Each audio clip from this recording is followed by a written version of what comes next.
Bonsoir Bruno Bernard. Bonjour. Merci d'être avec nous sur BFM Lyon ce soir. Vous avez appelé dès le soir du second tour à une union des gauches pour les élections législatives. Dimanche, la France insoumise et les écologistes ont trouvé un accord. Cette alliance, elle était indispensable cette année pour ces élections.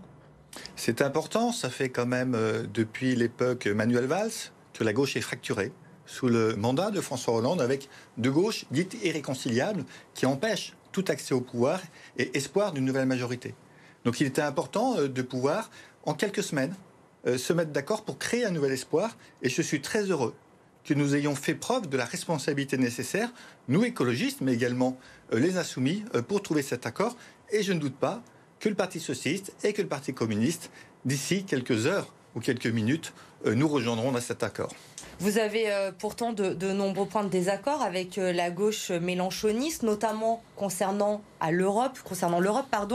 Vous passez outre la désobéissance à l'Europe prônée par la gauche de Mélenchon? Alors tout d'abord, la désobéissance à l'Europe, la France le fait depuis très longtemps. Nous ne respectons pas les traités sur la pollution de l'air. Et la France a été condamnée par l'Europe. On ne respecte pas les règles de déficit des 3%. Donc depuis toujours, la France ne respecte pas toutes les règles européennes. Et donc le sujet, c'est de dire que sur des règles, notamment budgétaires, on puisse éventuellement ne pas les respecter. Mais sur le fond, nous ne sommes pas en accord avec la France insoumise sur l'Europe. Moi, je suis pour une Europe fédérale, pour développer l'Europe encore plus, en termes pour une industrie européenne, là on peut se rejoindre, pour une armée européenne et tout sujet.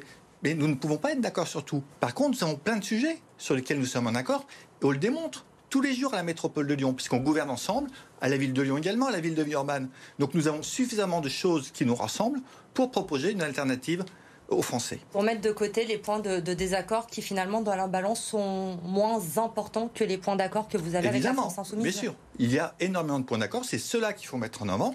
Et puis il y a des sujets sur lesquels il faut qu'on travaille ensemble pour se rapprocher. Et puis certains, on ne sera pas d'accord. Vous savez, Jean-Pierre Chevènement, en rejoignant Emmanuel Macron dans la campagne il y a quelques semaines, sur l'Europe, il a un avis tout à fait contraire à Emmanuel Macron.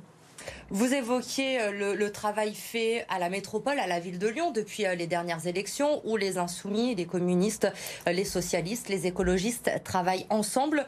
Justement, est-ce que nous avons servi peut-être d'exemple dans ces négociations, ce qui se passe à la métropole, à Lyon, depuis 2 ans maintenant, pour gérer ces négociations au niveau national? Oui, disons que ça montre qu'on peut travailler ensemble, et puis ça a servi de passerelle pour faire des contacts au niveau national. Le fait qu'on puisse travailler ensemble ici, le fait qu'on se connaisse facilite les choses. Donc nous sommes des facilitateurs de cet accord depuis la métropole de Lyon. David Kimmelfeld, l'ancien président de la métropole, juste avant vous reproche de renoncer à votre ADN. Il rappelle que votre parti, c'est Europe Écologie Les Verts et que vous mettez de côté l'Europe. Vous lui répondez quoi? Mais comme je vous l'ai dit, nous ne mettons rien de côté. Nous restons naturellement pro-européens, totalement, entièrement. Et nous allons continuer à nous servir de l'Europe. On en a besoin pour faire des normes environnementales, pour faire des normes sociales. Et oui, il y a des règles aujourd'hui en Europe qui ne nous conviennent pas. Et il est normal de travailler pour les changer démocratiquement. Alors on va parler un petit peu du local à présent. Cet accord entériné avec la France insoumise dans le département du Rhône. Vous avez obtenu, les écologistes, 4 circonscriptions sur les 14. Là, il y en a 3 à Lyon. Et la 12e circonscription où il y a notamment Tassin, Sainte-Foy, Francheville, La Mulatière, Oullins. Ce sont des circonscriptions, ces 4-là, qui peuvent basculer, selon vous? Nous verrons, probablement pas toutes. Mais en tout cas, il y en a plusieurs qui peuvent nous amener vers une victoire. Mais ça, c'est à nous de convaincre, de créer une dynamique autour de cette nouvelle alternative que nous proposons aux Françaises, aux Français, de gauche réunis, de cette union populaire, écologique et sociale. Et si nous arrivons à en convaincre, face au bloc libéral d'Emmanuel Macron, celui du déni climatique, celui de la casse sociale, qui n'a pas proposé grand-chose depuis 5 ans, qui a un rejet fort des Français, même si nous l'avons élu, et face au bloc de l'extrême droite. Donc il y a 3 solutions à cette élection, et nous sommes là pour convaincre que la solution de l'Union populaire sociale et écologiste peut apporter un espoir au pays. Aux dernières législatives, on le rappelle, dans le Rhône, il n'y a eu aucun député de gauche. Selon nos confrères du Progrès aujourd'hui, qui auraient eu accès à une note interne des écologistes, cette nouvelle Union populaire pense pouvoir rafler 5 circonscriptions sur les 14 dans le Rhône aux prochaines législatives. Est-ce que c'est un objectif défini aujourd'hui avec cette nouvelle Union populaire? Non, vous savez, il n'y a pas d'objectif par département. L'objectif, il est au niveau de la France. c'est d'arriver vers une majorité, ou en tout cas vers un nombre maximum de députés. Vous vous rappelez, nous partons à 0. Donc nous allons progresser. Et plus on sera haut, plus je serai heureux. On va parler des candidats également. On l'a dit, pour le moment, l'accord n'est pas complet. L'union des gauches n'est pas totale à l'heure où l'on se parle. Et il y a certains élus locaux du Parti socialiste, notamment, qui sont contre cette union. C'est le cas d'Hélène Geoffroy à Vaux-en-Velin. Une fois l'accord trouvé, il va y avoir des problématiques sur les choix des candidats. On parle déjà du gendre de Jean-Luc Mélenchon qui pourrait être parachuté dans la 6e circonscription du Rhône, alors qu'un candidat socialiste a déjà été investi. Il va falloir aussi régler ces petites guéguerres en interne. Vous savez, il y a aussi une candidate écologiste, Manta Khelifi, vice-présidente à la métropole de Lyon, qui était investie par les écologistes sur la circonscription de Villeurbanne. Quand on fait un accord, on a naturellement des équilibres à trouver. Nous avions forcément des candidats sur toutes les circonscriptions des écologistes. Nous enlevons les 3/4, voire les 4/5 de nos candidats pour avoir cet accord. C'est une question de responsabilité collective. Et donc les ambitions personnelles, elles sont légitimes, mais elles ne peuvent pas passer avant les intérêts de la France. Et notre intérêt, l'intérêt de la France, c'est qu'on ait une proposition commune, un rassemblement large pour gagner ces élections législatives. J'aimerais avoir également votre sentiment sur ce nom qui a beaucoup circulé ces dernières semaines. Je parle de la 14e circonscription, Taha Bouafs, qui pourrait être investi pour la France insoumise. On le rappelle, c'est un journaliste militant, clivant, assez controversé.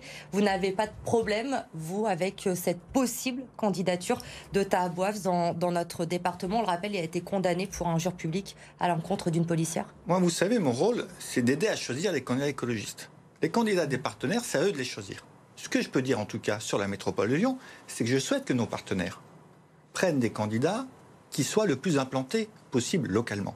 Je pense que c'est important une association territoriale, qu'on a des militants de toutes ces forces politiques, insoumis, communistes, socialistes, écologistes de grande qualité, élus de terrain, qui connaissent notre territoire et qui feront des excellents députés. Donc j'appelle tous nos partenaires à choisir, naturellement, c'est leur responsabilité, les candidats qu'ils souhaitent, mais s'ils ont une implantation locale forte, on aura d'autant plus de chances de gagner ces élections. Donc si je suis votre logique sur cette 14e circonscription, il vaut mieux partir avec un candidat communiste, fief de Michel Picard à Vénissieux. C'est à l'accord de le décider, mais moi en tout cas, je souhaite que ce soit une candidature locale. Cette nouvelle union populaire, écologique et sociale, c'est son nom. Vous pensez réellement qu'elle peut réussir à obtenir la majorité absolue à l'Assemblée nationale? Mais écoutez, nous allons voir. Ça dépend de la dynamique qu'on arrive à créer. Il y a tel besoin d'espoir dans ce pays. Nous sommes allés voter majoritairement pour Emmanuel Macron au deuxième tour en étant en désaccord avec ses politiques. Plus de la moitié des électeurs d'Emmanuel Macron au deuxième tour sont en désaccord avec ses politiques. Il y a plus de la moitié des Français qui ne souhaitent pas qu'il y ait une majorité à l'Assemblée nationale. La seule alternative, c'est naturellement pas l'extrême droite, c'est cette nouvelle union populaire, sociale et écologiste. Et donc je crois qu'il est possible de convaincre les Français. Jean-Luc Mélenchon, Premier ministre, comme il a demandé aux Français de l'élire sur BFM TV il y a quelques jours.